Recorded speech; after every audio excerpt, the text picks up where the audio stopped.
শোন বউ, গঙ্গা জল নিয়ে আইছি, ভগবানের নাম কইরা কয়েক ঢোক খাওয়াই দে, আমার নাতি সব অশান্তি দূর হয়ে যাব।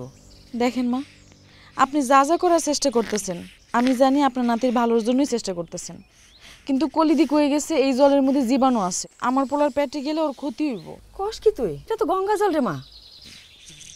এই যে ছায়া দেখেন মা, ভগবান আপনার নাতির লেগে যা দিছে হে কিন্তু এইটাই খাইতেছে। ও বউ, বুকের দুধ ছাড়া আমার পোলারে কিন্তু অন্য কিছু খাওয়াবি না। ও বউ, এক ফোঁটা জল নাতিটারে খাওয়াই দে, এক ফোঁটা জলে কিছু হইব না। এক ফোঁটা জলের মধ্যে যে জীবাণু থাকে পেটের মধ্যে গেলে খবর আছে। আগামী 6 মাস আমার পোলা বুকের দুধ ছাড়া অন্য কিছু খাইব না। নে, আমি একটু গঙ্গা জল ছিটাই দিলাম, ওর একটু মধু খাওয়াইতে হইব, বুঝলি বউ?